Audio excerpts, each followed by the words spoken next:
Hello everyone, welcome to my channel life exercise academy 1 पर आप सभी का बहुत बहुत स्वागत है।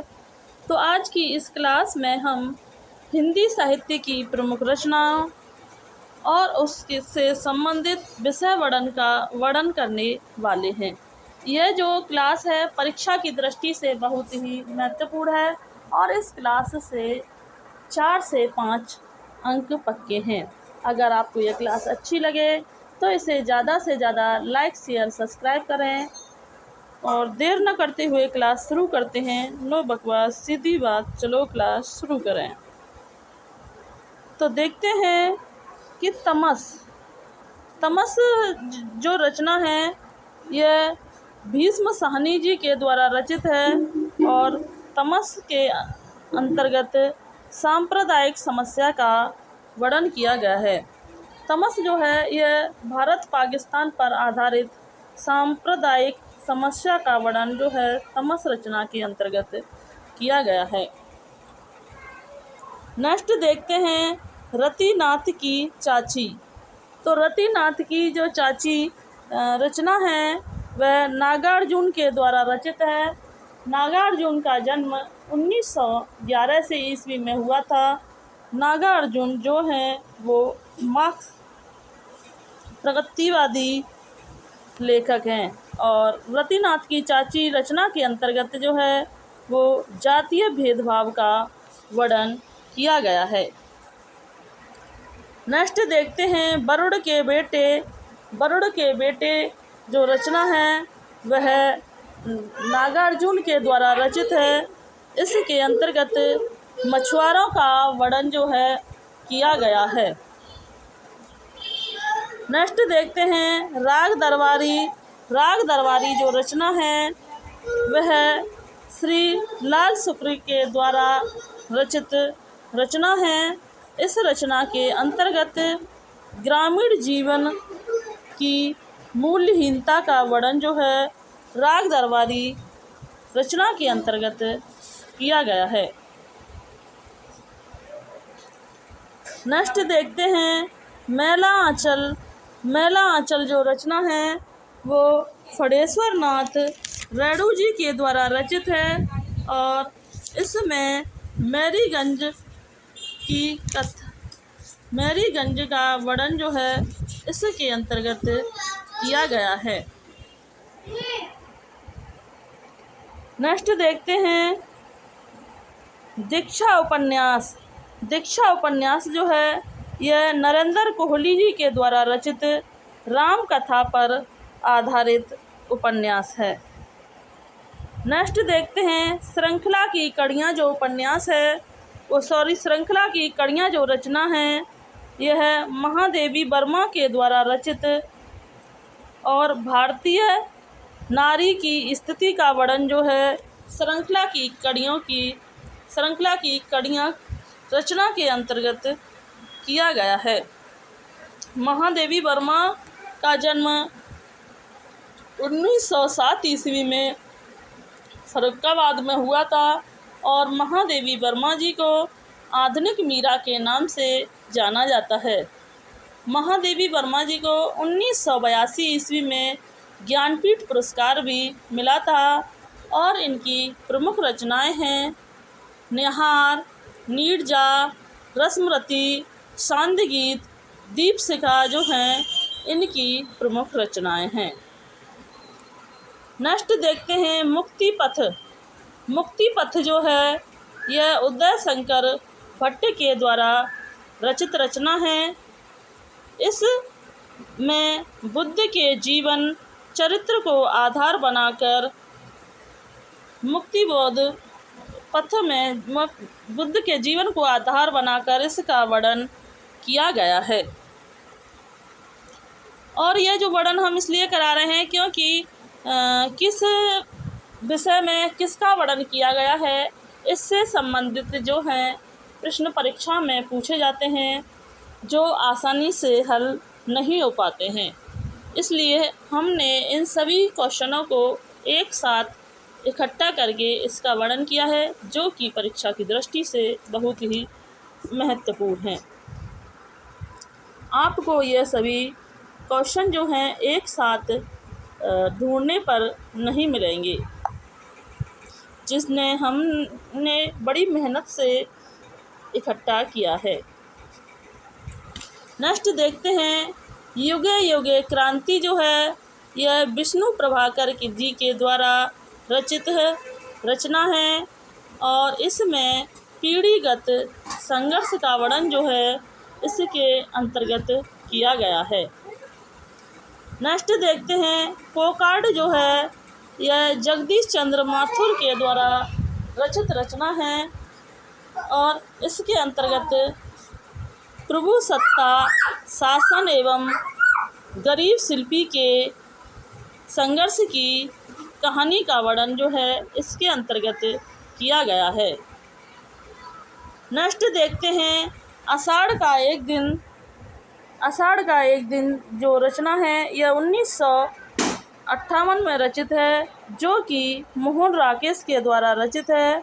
इसके अंतर्गत कालिदास के जीवन का वर्णन जो है आषाढ़ के एक दिन रचना में किया गया है। नेक्स्ट देखते हैं, लहरों के राजहंस जो है यह मोहन राकेश के द्वारा रचित रचना है। इसमें बौद्ध धर्म दीक्षित नंद का वर्णन किया गया है। किसमें? लहरों के राजहंस में बौद्ध धर्म में दीक्षित नंद का वर्णन किया गया है। नेक्स्ट देखते हैं, अंधा युग जो है यह धर्मवीर भारती की रचना है, जिसमें महाभारत कथा का वर्णन जो है किया गया है। नेक्स्ट देखते हैं, मेरा परिवार जो है यह महादेवी वर्मा जी के द्वारा रचित पशु पक्षियों का वर्णन किया गया है। मेरा परिवार रचना में महादेवी जी के द्वारा पशु पक्षियों का वर्णन किया गया है, क्योंकि जो उनके घर में वह पशु पक्षी पालने की बहुत शौकीन थी, तो वह सभी पशु पक्षियों को वह अपना परिवार मानती थी। तो इससे यह क्वेश्चन भी आता है कि उन्होंने मेरा परिवार के अंतर्गत कौन कौन से पशु पक्षियों का वर्णन किया गया है। तो इन्होंने नीलकंठ, मोर, गिल्लू, नीलकंठ मतलब मोर का वर्णन किया है, गिल्लू गिलहरी, रानी यहाँ पर घोड़ी को कहा गया है, सोना हिरनी को कहा गया है, दुमुख खरगोश, गौरा गाय, नीलू कुत्ता, निक्की, नेवला, रोजी कुतिया आदि का वर्णन जो है इसके अंतर्गत किया गया है।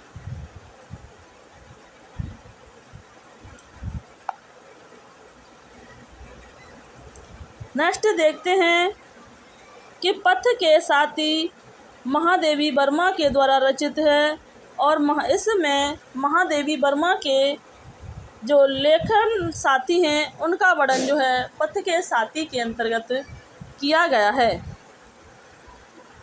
इसमें पथ के साथी में कौन कौन से उनके साथी रहे थे इसका भी वर्णन किया गया है, जिसमें उनके साथी थे प्रसाद, पंत, निराला, सुभद्रा कुमारी चौहान, मैथिली शरण गुप्त, सियाराम शरण गुप्त, रविंद्रनाथ टैगोर जो हैं वो पथ के साथी के लेखक, इनके पथ साथी मतलब लेखक साथी रहे थे।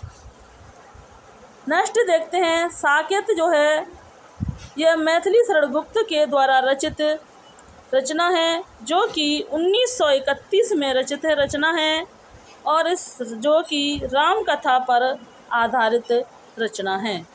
मैथिली शरण गुप्त का जन्म 1886 ईस्वी में झांसी के चिरगांव में हुआ था।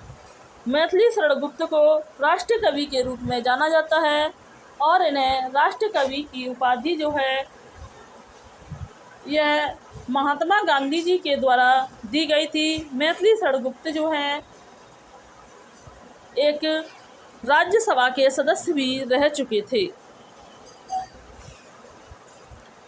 नेक्स्ट देखते हैं, आधे अधूरे तो आधे अधूरे जो रचना है यह मोहन राकेश के द्वारा रचित रचना है और इसमें मध्य वर्गीय पर पारिवारिक समस्याओं का वर्णन जो है वो आधे अधूरे रचना के अंतर्गत किया गया है।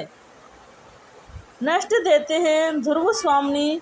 ध्रुव स्वामिनी जो है यह जयशंकर प्रसाद के द्वारा रचित रचना है और इसमें पुनर्विवाह का वर्णन जो है वो ध्रुव स्वामिनी रचना में किया गया है। नेक्स्ट देखते हैं भारत भारती। भारत भारती जो रचना है यह 1912 में मैथिली शरण गुप्त के द्वारा रचित रचना है जिसमें राष्ट्रीय भावना का वर्णन किया गया है। भारत भारती रचना को अंग्रेज सरकार के द्वारा जब्त कर लिया गया था। नेक्स्ट देखते हैं झूठा सच। झूठा सच जो रचना है यह यशपाल के द्वारा रचित भारत पाकिस्तान विभाजन पर आधारित रचना है।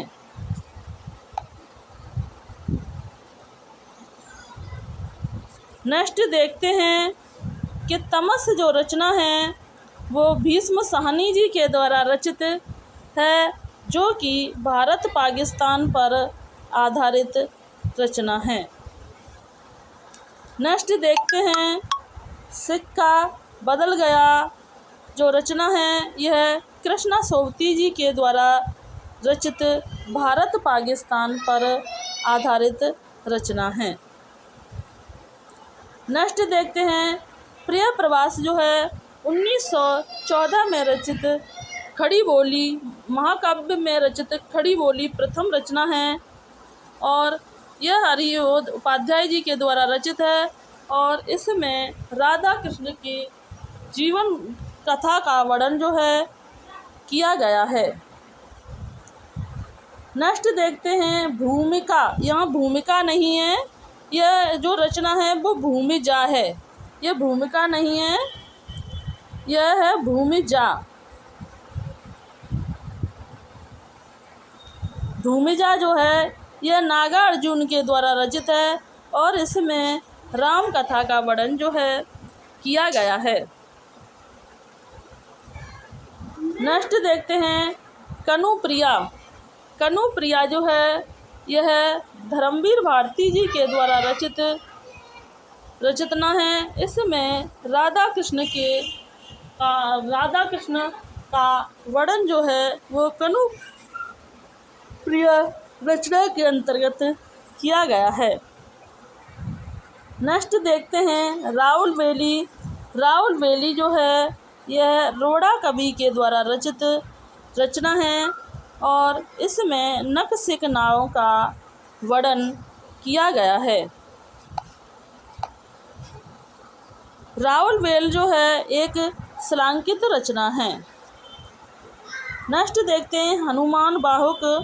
हनुमान बाहुक जो है यह तुलसीदास जी के द्वारा रचित रचना है। तुलसीदास जी का जन्म 1532 ईस्वी में हुआ था और तुलसीदास जी के जो बचपन का नाम था वह राम बोला था। नेक्स्ट देखते हैं कि हनुमान बाहुक के अंतर्गत जो है यह अपनी शारीरिक पीड़ा की निवारण हेतु लिखा गई रचना है। नेक्स्ट देखते हैं कि नीलू नीलमा नीलोफर जो है यह भीष्म साहनी जी के द्वारा रचित प्रेम कहानी में उठने वाली सामाजिक अवरोधों का वर्णन जो है इस रचना के अंतर्गत किया गया है। नेक्स्ट देखते हैं आत्मजयी जो रचना है यह कुबेर नहीं है, कुबर नारायण के द्वारा रचित है। इसमें कंठो उपनिषद नचकेता प्रसंग पर आधारित वर्णन जो है आत्मजयी रचना के अंतर्गत किया गया है। नेक्स्ट देखते हैं सिंदूर की होली। तो सिंदूर की होली रचना जो है यह लक्ष्मी नारायण लाल नहीं, यह लक्ष्मी नारायण मिश्र के द्वारा रचित है और इसमें विधवा विवाह एवं नारी उद्धार का वर्णन किया गया है। नेक्स्ट देखते हैं सन्यासी जो रचना है यह लक्ष्मी नारायण लाल के द्वारा रचित रचना है। इसमें गांधी जी के असहयोग जीवन आंदोलन का वर्णन किया गया है। नेक्स्ट देखते हैं हल्दी घाटी जो रचना है यह श्याम नारायण पांडे जी के द्वारा रचित है और हल्दी घाटी रचना के अंतर्गत हल्दी घाटी युद्ध का वर्णन जो है किया गया है। नेक्स्ट देखते हैं कृष्णायन जो है यह द्वारका प्रसाद के द्वारा रचित रचना है। इसमें कृष्ण का वर्णन जो है वो किया गया है।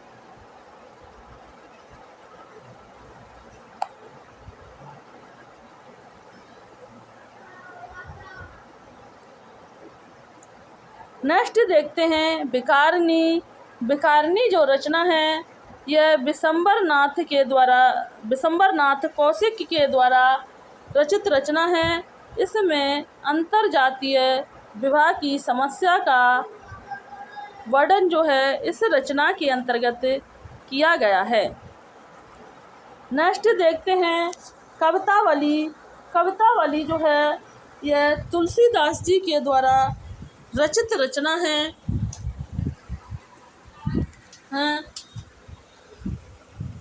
और इसमें कवितावली में तुलसीदास जी के जीवन का वर्णन जो है वो किया गया है। नेक्स्ट देखते हैं कुरुक्षेत्र जो रचना है यह रामधारी सिंह दिनकर के द्वारा रचित है। रामधारी सिंह दिनकर को आग और राग का कवि भी कहा जाता है। रामधारी सिंह दिनकर को 1972 ईस्वी में उर्वशी रचना के लिए ज्ञानपीठ पुरस्कार भी प्राप्त हुआ था और कुरुक्षेत्र के अंतर्गत युद्ध एवं शांति की समस्या का वर्णन किया गया है। नेक्स्ट देखते हैं अंधेर नगरी जो है यह भारतेंदु हरिश्चंद्र के द्वारा रचित रचना है और इसके अंतर्गत भ्रष्ट शासन तंत्र पर प्रहार किया गया है। अंधेर नगरी जो रचना है ये इसका वर्णन 6 अंकों में किया गया है। भारतेंदु हरिश्चंद्र का जन्म जो है ये 1850 ईस्वी में हुआ था और उनकी मृत्यु 1885 ईस्वी में हुई थी, जिन्होंने 35 वर्ष की आयु में ही साहित्य जगत में प्रसिद्धि प्राप्त कर ली थी। नेक्स्ट देखते हैं तूफानों के बीच जो रचना है यह राग्य राघव के द्वारा रचित है। इसके अंतर्गत बंगाल के अकाल का चित्रण जो है किया गया है। निस्सहाय हिंदू जो है यह राधा कृष्ण दास के द्वारा रचित रचना है। इसमें मुस्लिम परिवार का वर्णन जो है किया गया है।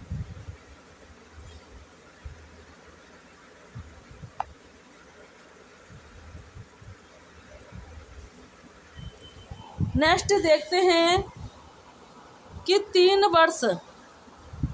वर्ष रचना के अंतर्गत जो भगवती चरण वर्मा के द्वारा रचित है। 3 वर्ष जो रचना है वह भगवती चरण वर्मा के द्वारा रचित है और इसमें विश्वविद्यालय जीवन का चित्रण जो है वो 3 वर्ष रचना के अंतर्गत किया गया है। नेक्स्ट देखते हैं देवरानी जेठानी की कहानी के अंतर्गत जो है यह पंडित गौरी दत्त के द्वारा रचित है। इसमें बनिया परिवार के मध्यम वर्गीय परिवार का वर्णन जो है इसके अंतर्गत किया गया है। नेक्स्ट देखते हैं सेवा सदन जो है 1918 में रचित प्रेमचंद के द्वारा रचित उपन्यास है और इसमें नारी जीवन की समस्याओं का जो है वर्णन किया गया है और इस नारी जीवन की समस्याओं का वर्णन किया गया है। और सेवा सदन के जो प्रमुख पात्र हैं सुमन, गजाधर, कृष्णचंद, पद्म सिंह हैं।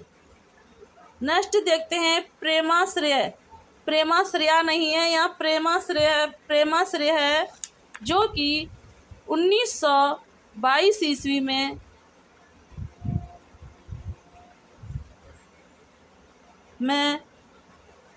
प्रेमचंद के द्वारा रचित रचना है और इसमें राष्ट्रीय संघर्षों की पृष्ठभूमि का वर्णन किया गया है। और प्रेमाश्रय रचना के जो पात्र हैं प्रभाशंकर, प्रेम शंकर, ज्ञान शंकर और मनोहर हैं। प्रेमचंद जी का जन्म 1980 ईस्वी में हुआ था और प्रेमचंद का जो मूल नाम था वो धनपत राय था। यह उर्दू में नवाब राय के नाम से लिखते थे और प्रेमचंद की उपाधि जो है वो दया नारायण निगम के द्वारा दी गई थी। नेक्स्ट देखते हैं रंगभूमि। रंगभूमि जो प्रेमचंद जी के द्वारा रचित उपन्यास है और इसमें पूंजीवाद और जन संघर्ष का वर्णन जो है वो रंगभूमि के अंतर्गत किया गया है। रंगभूमि के जो प्रमुख पात्र हैं सूरदास, ज्ञान सेवक, मिठुआ, विनय और सोफिया हैं। नेक्स्ट देखते हैं कायाकल्प जो है यह 1926 में प्रेमचंद जी के द्वारा रचित है। इसमें पारलौकिक तत्वों का वर्णन जो है किया गया है।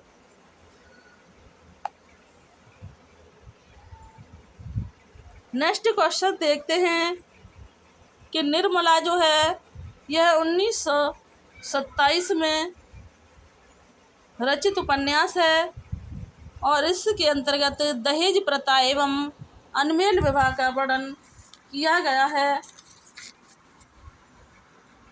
और इसके प्रमुख जो पात्र हैं निर्मला, मुंशी, तोताराम, जियाराम, सियाराम, भुवन जो है इसके प्रमुख पात्र हैं। नेक्स्ट देखते हैं गबन जो है यह प्रेमचंद के द्वारा रचित रचना है और इसमें महिलाओं का पति के जीवन पर क्या प्रभाव है इसी का वर्णन जो है इसके अंतर्गत किया गया है। गबन उपन्यास के जो पात्र हैं जालपा, रामनाथ, रतन, जौहरा जो हैं इसके प्रमुख पात्र हैं। नेक्स्ट देखते हैं कर्म भूमि 1933 में रचित उपन्यास है जो कि प्रेमचंद के द्वारा रचित है और इसमें दलितों का मंदिर में प्रवेश करने का वर्णन किया गया है। इसके प्रमुख पात्र हैं अमरकांत, समरकांत, मैना, सुखदा, सकीना, महंत साहब जो हैं इसके प्रमुख पात्र हैं। नेक्स्ट देखते हैं गोदान जो है 1935 में रचित प्रेमचंद के द्वारा रचित उपन्यास है। इसमें किसानों की स्थिति का वर्णन जो है किया गया है। गोदान के प्रमुख पात्र हैं होरी, धनिया, गोवर, झुनिया, भोला, राय साहब, मालती, मेहता, खन्ना, दाता दीन, गोविंदी आदि हैं। नेक्स्ट देखते हैं मंगलसूत्र। मंगलसूत्र जो है वो प्रेमचंद जी के द्वारा रचित अधूरा उपन्यास है। नेक्स्ट देखते हैं रुपया तुम्हें खा गया जो रचना है यह भगवती चरण वर्मा जी के द्वारा रचित है। इसके अंतर्गत धन को सब कुछ मानने वालों की दुर्दशा का चित्रण किया गया है। नेक्स्ट देखते हैं अंधेर नगरी जो है यह भारतेंदु हरिश्चंद्र के द्वारा रचित नाटक है और इसमें